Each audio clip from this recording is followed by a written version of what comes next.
खानवरचा हल्ला प्रकरण यामधली अपडेट। आरोपीवर 311, 312, 331, 4, 6, 7 या कलमांतर्गत गुन्हा दाखल झाला आहे। सैफ अली खानवर चोरानं चाकू हल्ला केला। त्याच्या शरीरावर 2 जखमा झाल्यात।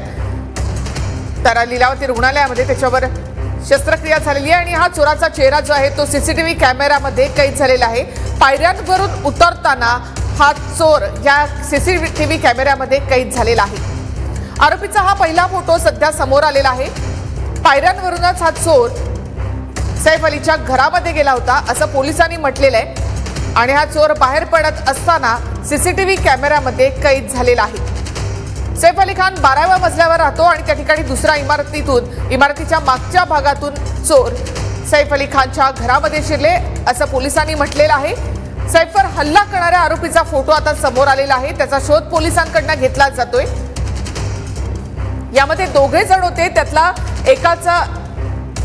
एकाला शोधण्यामध्ये पोलिसांना यश आलेलं आहे। प्रभादेवी परिसरामध्ये तो असल्याचं पोलिसांनी म्हटलं आणि त्याचा शोध सध्या पोलिसांकडून घेतला जातोय। या आरोपीचा फोटो जो आहे तो आता सध्या समोर आलेला आहे। सीसीटीव्ही कॅमेऱ्यामध्ये ही दृश्य कैद झाली। थेट आपण माहिती घेऊयात आमचे प्रतिनिधी कृष्णा यांच्याकडून। कृष्णा, काय माहिती?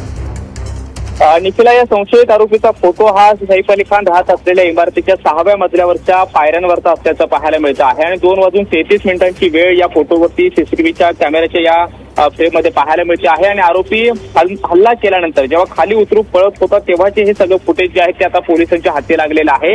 याच सीसीटीव्हीच्या आधारे आरोपीचा शोध हा वेगवेगळ्या पथकांच्या माध्यमातून घेतला जातोय। मात्र 2 वाजताचा हा घटनाक्रम जो आपण पाहिला तर पहिल्यांदा हा आरोपी सैफ अली खानच्या घरामध्ये घुसलेला होता आणि तेव्हा त्याच्या घरामध्ये असणारी जी मोलकरीण आहे तिला पहिल्यांदा दिसला। तिने आरडाओरडा केल्यानंतर सैफ अली खान आपल्या मुलाच्या बेडरूम मधून बाहेर आला आणि त्या दोघांमध्ये झटापट झाली। या झटापटी दरम्यान सैफ अली खान याच्यावरती जवळपास 6 वार आरोपीने चाकूच्या माध्यमातून केलेले होते आणि त्यानंतर तो गंभीर जखमी झालेला होता।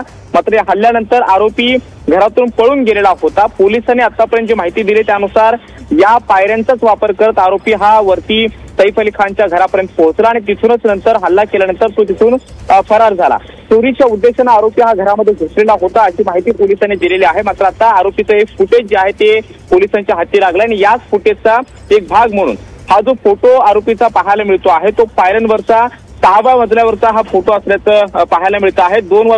2:33 वेळ या फोटोच्या फ्रेममध्ये पाहायला मिळते आहे। त्यामुळे 2 वाजता जेव्हा आरोपी सैफ अली खानच्या घरामध्ये घुसलेला होता त्यानंतर पुढच्या काही मिनिटांमध्येच आरोपी आणि सैफ अली खान यांच्यामध्ये झटापट झालेले होते आणि तेव्हा एकूण 6 वार सैफ अली खानवरती करण्यात आलेले होते। त्यापैकी 2 वार ते अत्यंत गंभीर आणि खोलवर असल्याचं डॉक्टरांच्या वतीनं सुद्धा सांगण्यात आलेलं होतं आणि अखेर आता हा फोटो जो आहे आरोपीचा तो समोर आलेला आहे।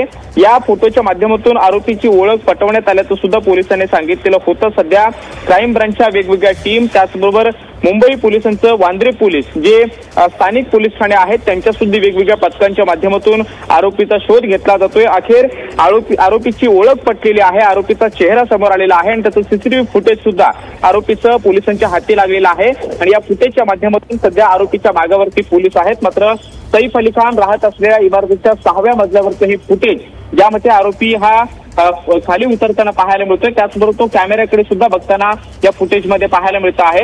आरोपीनं सीसीटीव्हीमध्ये कॅप्चर होणार नाही याची खबरदारी घेण्यासाठी इमारतीच्या पाठीमागच्या बाजूनं इमारतीमध्ये प्रवेश केल्याचं सुद्धा सांगण्यात येत आहे। मात्र त्यावेळेला इमारतीचे सुरक्षा रक्षक नेमके कुठे होते, या सुरक्षा रक्षकांची नजर चुकवून आरोपी कशा पद्धतीने आतमध्ये आला या सगळ्याची चौकशी सध्या पोलिसांच्या माध्यमातून केली जाते। त्याचबरोबर सैफ अली खानच्या इमारतीतल्या सगळ्या जे काही त्याच्या घरामध्ये असणारे कर्मचारी आहेत, नोकर आहेत त्यांची सुद्धा चौकशी केली जाते। मात्र अखेर या फोटोच्या माध्यमातून पोलिसांनी आरोपीची ओळख जी आहे ती पटवलेली आहे। याच्या व्यतिरिक्त आणखी काही फुटेज पोलिसांकडे आहेत ज्या फुटेजच्या माध्यमातून आरोपीचा माग काढला जातोय। नक्कीच कृष्णा, त्याचबरोबर एक आरोपी ट्रेस झालेला आहे आणि तो प्रभादेवी मध्ये असल्याचं कळलं असं पोलिसांनी म्हटलेलं होतं। तर त्याचा शोधही पोलिसांकडून घेतला जातोय। काय माहिती मिळते या संदर्भात? निखिल, आरोपी नेमका कुठला आहे याबाबतची कुठलीही माहिती जी आहे ती पोलिसांनी अद्याप तरी अधिकृतपणे स्पष्ट केलेली नाहीये। मात्र आरोपीची ओळख पटवण्यात आलेली आहे असं पोलीस उपायुक्त दीक्षित गेडाम यांनी माध्यमांसमोर बोलताना स्पष्ट केलेलं होतं आणि त्यानंतर पायऱ्यांचा वापर करत आरोपी हा सैफ अली खानच्या घरामध्ये गेलेला होता। चोरीच्या उद्देशाने तो आतमध्ये घुसलेला होता आणि त्यानंतर जी काही झटापट झाली त्या झटापटी दरम्यान सैफ अली खान याच्यावरती एकूण 6 वार आरोपीने केलेले होते। त्याचबरोबर त्यांच्या घरात काम करणारी जी मोलकरीण आहे तिच्या हातावर सुद्धा वार केलेले होते आणि तिथून पुन्हा पायऱ्यांचा वापर करत आरोपी जो आहे तो घरातून बाहेर पडलेला होता, इमारतीतून बाहेर पडलेला होता।